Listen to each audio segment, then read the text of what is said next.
Hey, dang, it's fucking Money in the Bank predictions. I was gonna put a lot of effort into this, put some pomp and circumstance, but WWE really doesn't seem to give much of a fuck these days, so I don't really need to give much of a fuck either.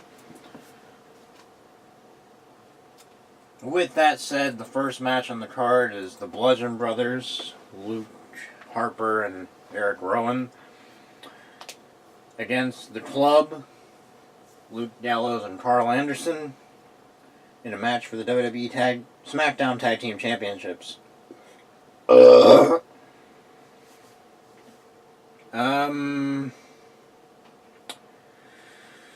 Man, I'm just not really sure if I give too much of a fuck about this match.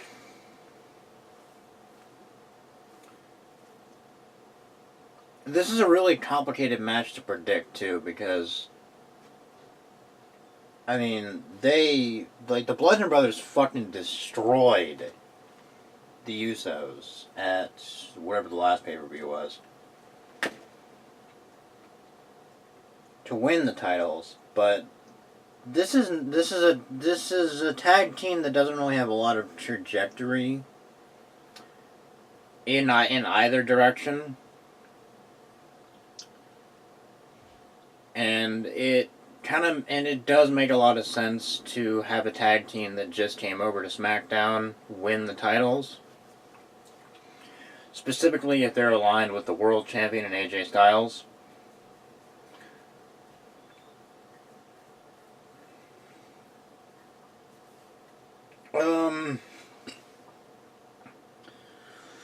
Yeah, I'm gonna go with the Club. I'm gonna go with Luke Gallows and Carl Anderson. I don't know why I was getting tongue-tied on that. Because the Bludgeon Brothers, it's such a fucking difficult gimmick to judge, because on the surface it's not that bad. It's just two big fucks destroying everything. But,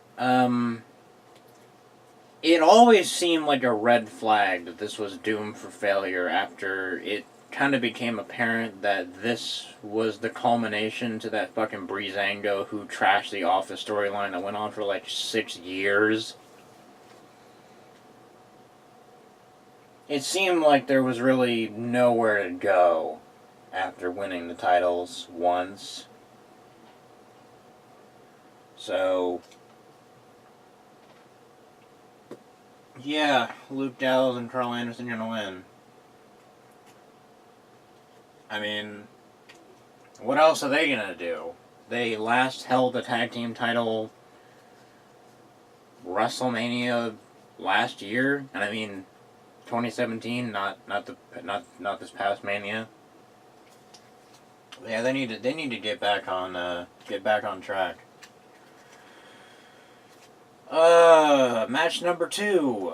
First match on the main card will probably be Bobo versus Cosmo Kramer. Oh my god, who gives a shit? It's Bobby Lashley versus Sami Zayn. Why is this on pay-per-view? Why is this match even happening? Negative amounts of people give a fuck about this feud.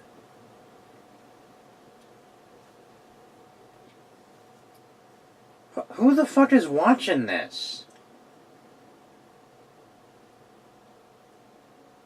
Who cares? And the most miserable part about this feud, honestly, is that, there's a lot of bad things about this feud, a lot of miserable aspects.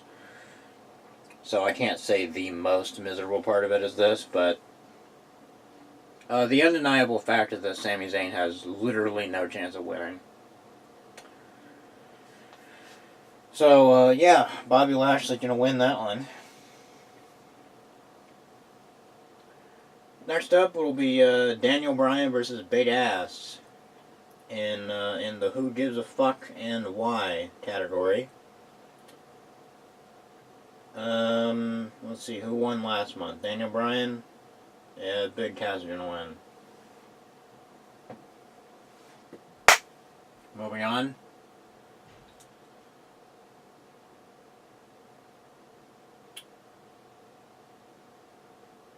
Carmella versus Asuka for the WWE SmackDown Women's Championship.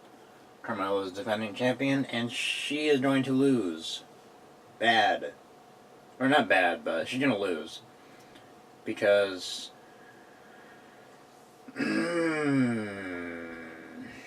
Carmella is the female Enzo. She is not somebody you want to have as champion long term. She is more or less the equivalent. She is more or less exactly what you think of when you think of transitional champion. And if you don't have Asuka win the title now, you're gonna be quickly running out of chances to give her the title and make people care. You're gonna be in a similar boat to Shinsuke Nakamura in that, the more times you delay giving them a title on the main roster, it's gonna be bad. Which we'll get to Shinsuke in just a moment. That being said, I understand this is only Asuka's second chance at a title, but it's... they already cucked her out of winning the Royal Rumble and then winning the title in Mania, so I feel like they have to give her this consolation prize. If not for her stock for the rest of her WWE career. Because, fucking Road Dogg said wrongly that wins and losses don't matter in wrestling. Well, I propose you, Brian Armstrong, to tell that to Hulk Hogan. Wins and losses fucking matter in pro wrestling.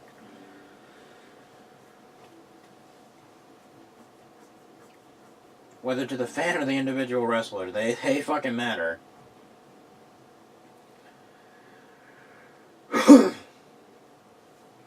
Next up on the card will be Seth Rollins versus Elias for the WWE Intercontinental Championship. I think Seth Rollins is going to win this match, and I think it has the potential to be probably one of the best matches on the card. And I do not say that lightly either. I think there actually is something to this one that people are overlooking. Or maybe it's just wishful thinking. And though Seth Rollins doesn't really have a path with the Intercontinental title anymore, since the feud with The Miz is finally done with, I don't think Elias is going to win the Intercontinental title at this pay-per-view. Maybe the next one. What's that one? Extreme Rules? Yeah, maybe he'll win it there, but not right now. Not here.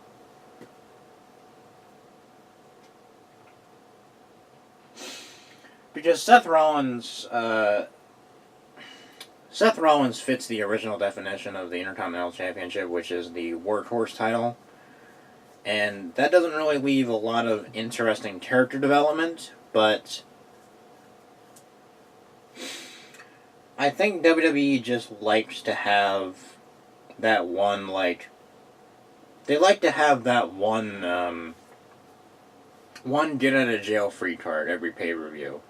They like to have one solid match every pay-per-view, at least. And, the WWE title produces good matches since AJ got it, but what was I going to say?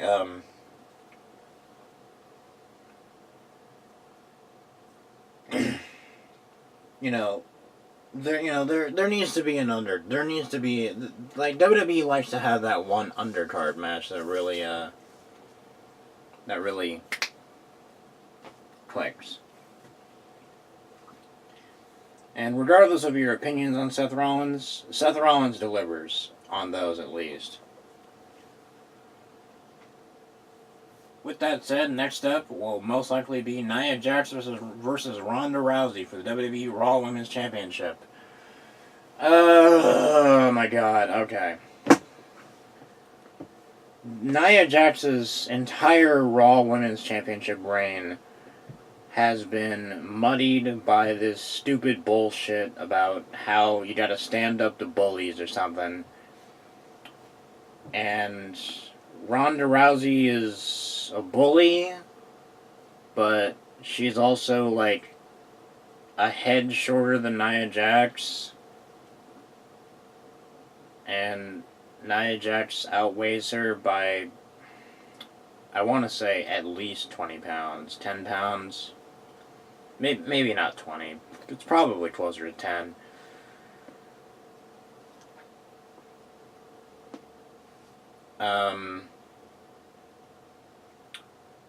And Ronda Rousey is supposed to be a face, but Nia Jax is also supposed to be a face. She might have made a heel turn. I wasn't aware, because WWE doesn't really make these things very obvious sometimes.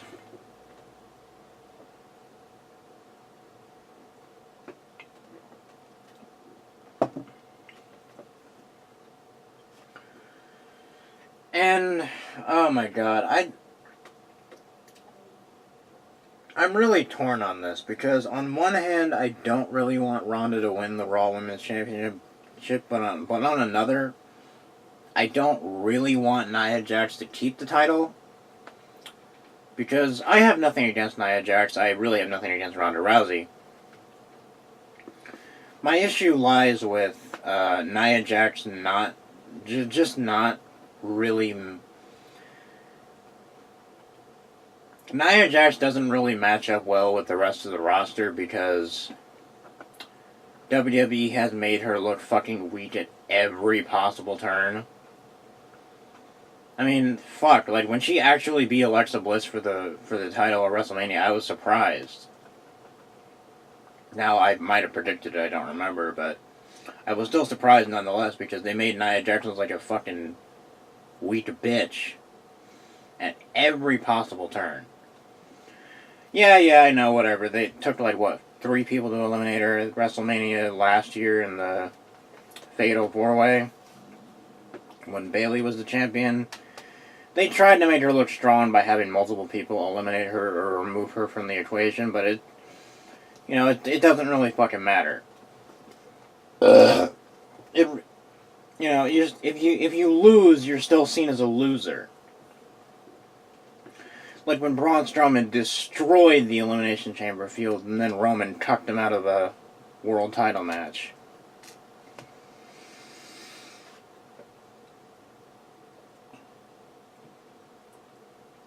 And I mean, Ronda Rousey, like, you're already putting her in a championship match. I don't see how she couldn't win. Or at the very least get a DQ loss. Or win. Like, I mean, Ronda Rousey is arguably the biggest name in the women's division to the casuals. And if you have her lose this title match, I don't know, man. I just don't really much see the point in fucking bringing her in. If you, I see the point in bringing her in, but I don't see the point in booking the title match if you're just gonna have her lose it anyway. I don't know. This was a bad decision all around by WWE, and the only way to really get out of it is to have Ronda win one way or the other, whether it be DQ or clean. Or count out.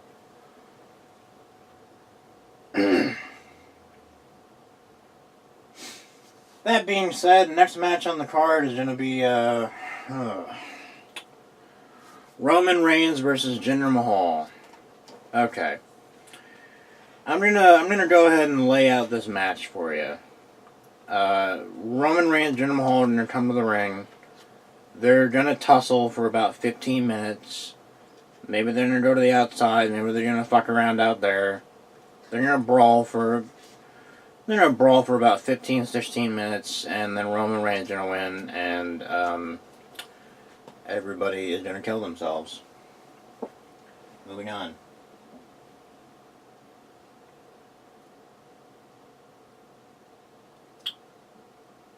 Ooh, the women's Money in the Bank ladder match. Ember Moon, Charlotte Flair, Alexa Bliss, Becky Lynch, Natalya, Lana, Naomi, and Sasha Banks.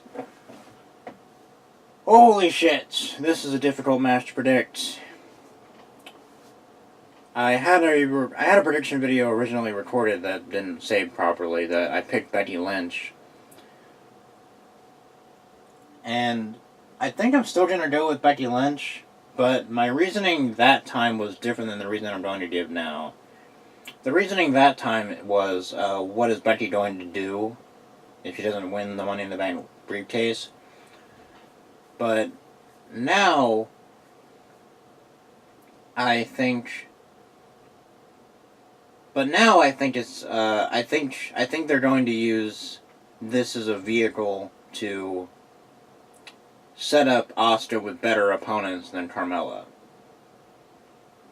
And, you know, we already had the Charlotte Flair match. We don't need to see that again. So, who's next up on SmackDown? Becky Lynch. It should be a good match, though. And keyword should be.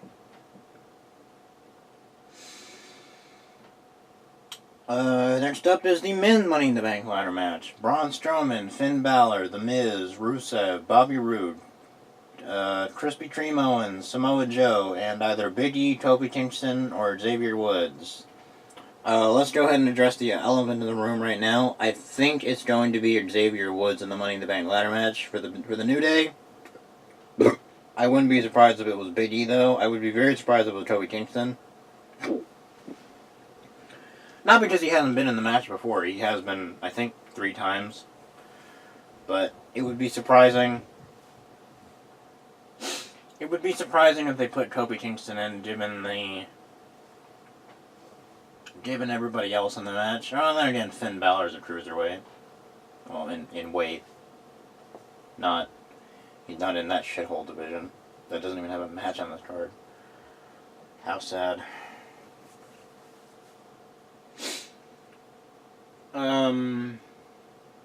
So yeah. With that said, let's go ahead and eliminate Rusev and Bobby Roode. They're not gonna fucking win. They have absolutely no fucking chance because WWE has dropped the ball pretty bad with both of them. So that leaves 5 legitimate contenders for this win. Braun Strowman being the most surprising of all of them, if he were to win. Because, I mean, he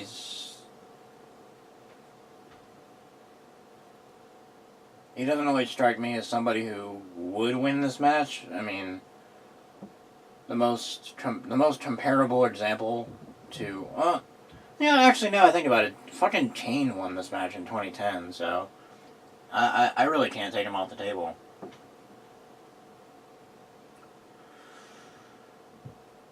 I'm going to go with Samoa Joe, though. Because... I mean, everybody fucking loves Finn Balor. Everybody loves Braun Strowman for some reason. People love to hate The Miz. And for some reason, Krispy Kreme Owens is still liked by somebody.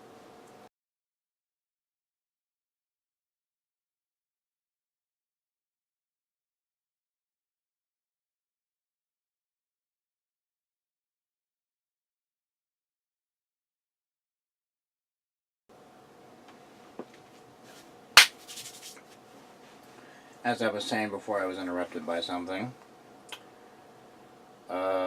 Samoa Joe is the only one that really needs this victory because he has been cucked time and time and time again. Like, he has to fucking get a win. Has to fucking get a win.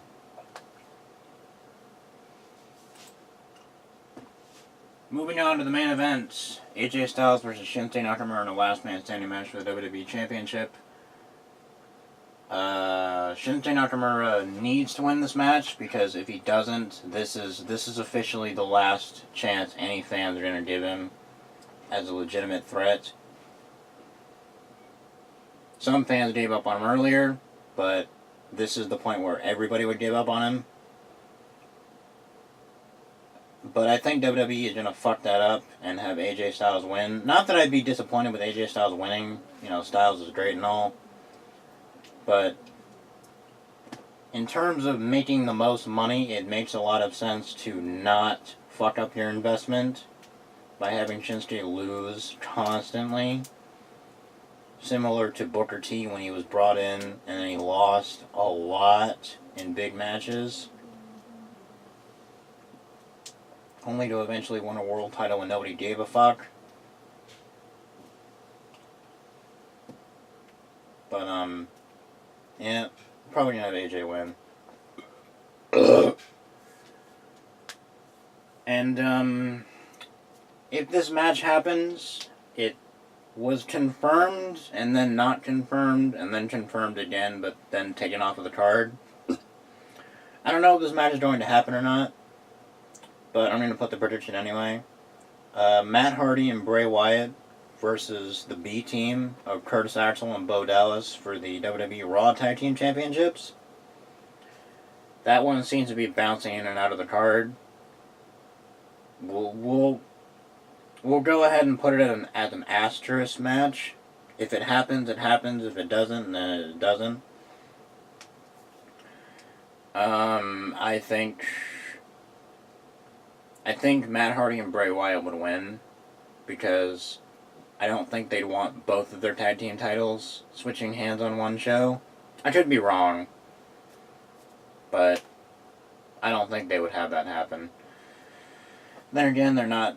It doesn't seem like they're even going to have this match at the pay-per-view, so they might just have this match on Raw and, you know, the B team wins it there. I don't know. I'm just putting that match in the prediction for the sake of completeness, in the event it does end up happening. If it doesn't, then forget we talked about it. And with that said, I'm going to go back to watching Oxygen Hunter Force, and I probably won't even be able to watch the pay-per-view tomorrow because it's Father's Day, and, well, frankly, I don't even really want to watch Money in the Bank. WWE really hasn't given me much of a reason to care about the event. I mean, I'll probably watch it after the fact. I won't. I don't think I'll get the chance to watch it live. I'll be busy that day. I guess we'll see. Not that it'll matter to you. Bye.